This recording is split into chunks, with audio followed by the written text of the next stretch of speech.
Welcome to video lecture series on optical communication. I am Kanakadurga from St. Peter's Engineering College, working as an associate professor in EC department.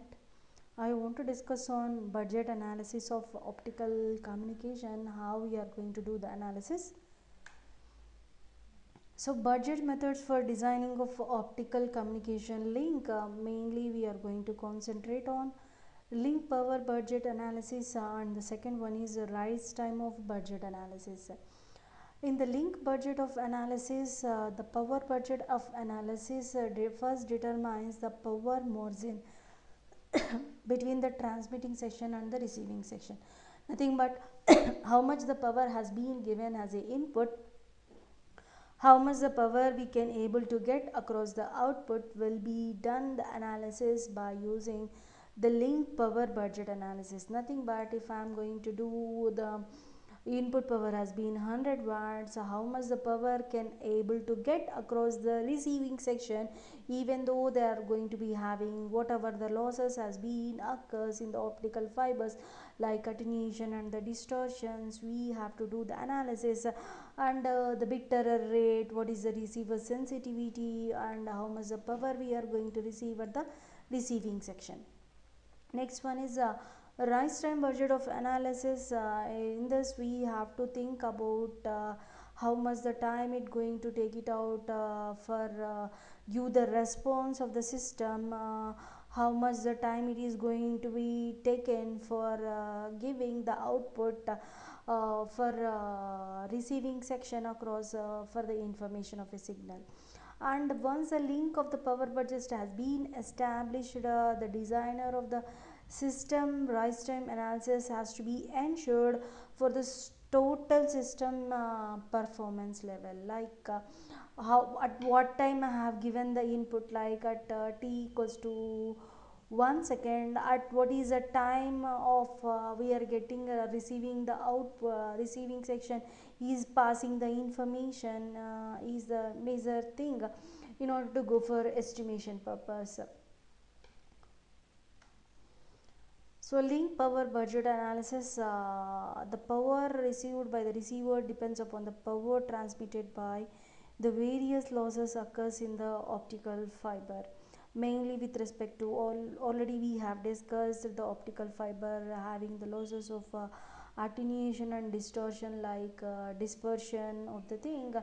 Attenuation is going to be weaken the signal, but dispersion due to the spreading of the signal, it will lose, the signal is going to be lose their characteristics, lose their characteristics, and we have to restore that characteristics in the receiving section.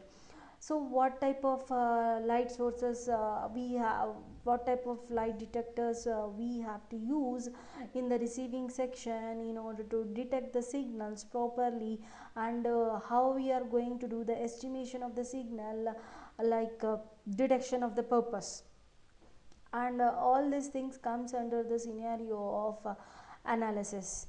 And power received at the output must be sufficient and higher than the receiver sensitivity. For that, it should be greater than the threshold of the sensitivity of the receiver, then only it can able to identify the information, otherwise it cannot be going to identify the signal. If you observe in the figure, they are having so many attenuations has been there, since we are using the slicings or the connectors has been used, and these two optical fibers has been connected by using the connectors, and having some losses in the fibers also. All these things we have to do the analysis, and the regenerators also we are going to use in between the optical fiber cables, and how much the distance we are able to, we can able to send the information, and at what places we have to place the regenerator of the circuits, and how many connectors we are using, how much the cost it goes for, and where I have to place the regenerator circuits, what is the optical source of wavelength I am using, is it compatible to the optical fiber or not, and the information will be passed through optical fiber, and the photo detector or else detector is able to detect that wavelength or not. We have to use how much the wavelength we are receiving, we have to use that type wavelength of photo detectors only. So in the link power budget analysis, optical power received by the receiver depends upon the power transmitted by various losses over the fiber.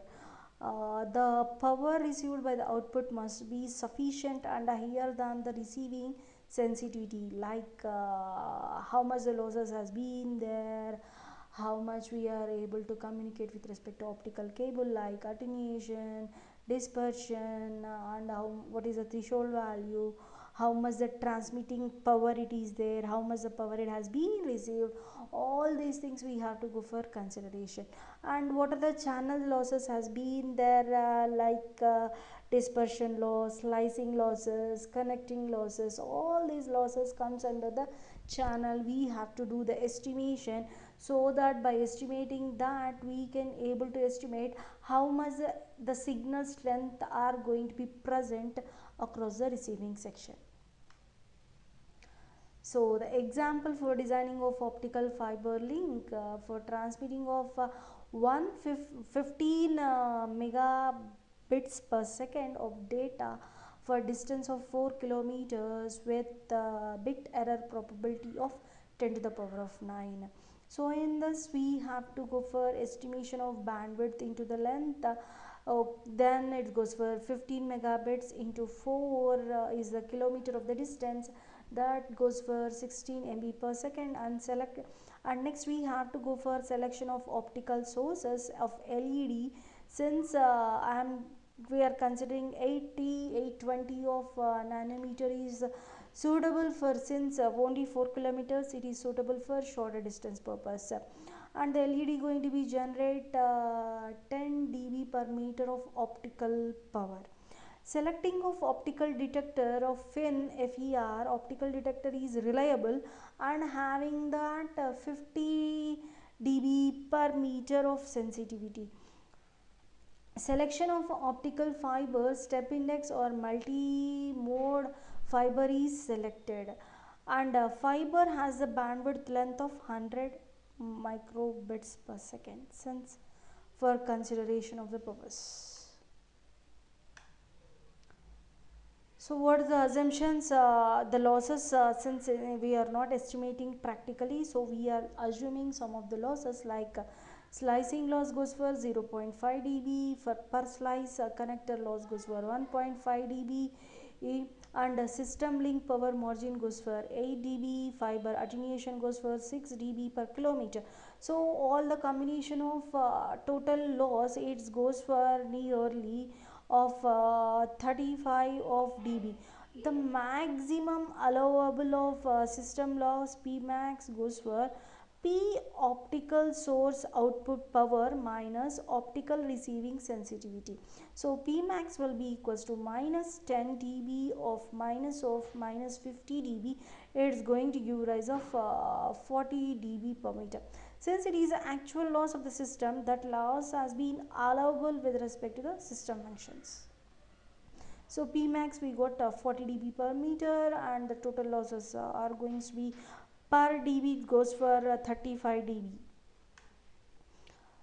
So the rise time of budget analysis, how much is important, how much time it is taking in order to traveling all the dispersions on the links of the optical fiber, can able to communicate with respect to the destination point of view, will comes under the rise time budget analysis, and the what is the bit error rate, all the things, and total rise time of the fiber link is the root sum of the square of the rise time of each contribution of the pulse rise time of degradation.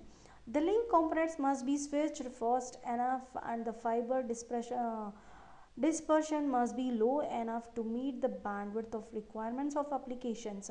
Adequate of the bandwidth of the system can be assumed by developing the rise time budget. Has the light sources and the detectors has a finite response time to the input, the device does not turn it off instantaneously, since the rise time and the fall time determines the overall response time. Hence we are going to able to estimate the bandwidth. So in this, the rise time budget analysis with respect to the dispersions, limitations on optical fiber cable link, the total rise time of the system is goes for the root sum of the root of rise times of each contributor of Ti of the pulse time of time degradation. The transmitter rise time will be represented as Tt of x, and groove velocity of the dispersion is represented by GVD of the rise time of the fiber, and modal dispersion rise time is represented by T mode of the fiber, and the receiver rise time is represented by TRFX. So the total system rise time is goes for TTX whole square plus T square of mod square plus T square of GVD and TRX square of whole to the power of 1. So once we substitute all the values of the parameters, we can able to calculate the system rise time. So for the example, for that purpose, a multimode of fiber having the following parameters: the LED having the rise time of 15 nanosecond, and LED spectral width goes for 40 nanometers, and material dispersion related of the rise time of the degradation goes for 21 nanosecond over the link of 6 kilometer per link. Receiver bandwidth goes for 235 megahertz. Model dispersion of the rise time goes for 3.9 nanoseconds, and we have to calculate the rise time, so that the transmitting of nothing but source is goes for transmitting of rise time. TD of x goes for 50 nanosecond,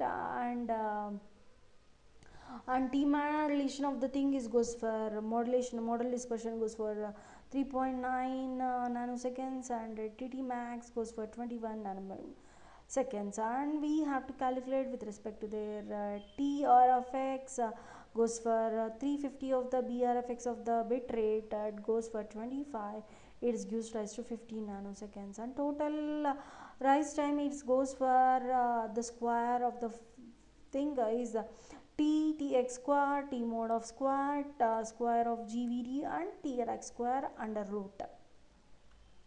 So at last we are going to get the system rise time of the value goes for 29.61 nanoseconds.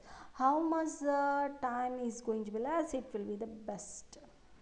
So how we are going to calculate the bit error rate? How much a bit error rate is defined as the rate at which the errors occur in the transmitting system, and the bit error rate is the number of bit errors per unit time, and the bit error rate number of errors has been divided by total number of transferred bits during the steady time interval, and expressed with respect to the percentages. How much number of bits, how many number of bits has been undergone with respect to error? Simple, you can see over the figure. Whenever I have transmitted with respect to the clock of the signal like 10101110, due to that the thing the transmission has been done here one bit has been as error, so bit error has been occurred. So how we are going to estimate their error is total number of error of bits in a fixed time period were divided by the total number of bits in the fixed time period. What is the initial time I am considering, what the stopping time I am considering, in that how many number of bits has been undergone error divided by total. In this example, if you consider 1 2 3 4 5 6 7 8, we have considered 8 bits. So how many bits undergone error? 1 bit. So 1 divided by 8 gives us the bit error rate. So how can we do the estimation with respect to the graph of the scenario or value of the system viewing the parametric performance of digital communication with respect to the highest bits are the bit error rate is going to be considered for the response of the system estimation. Thank you.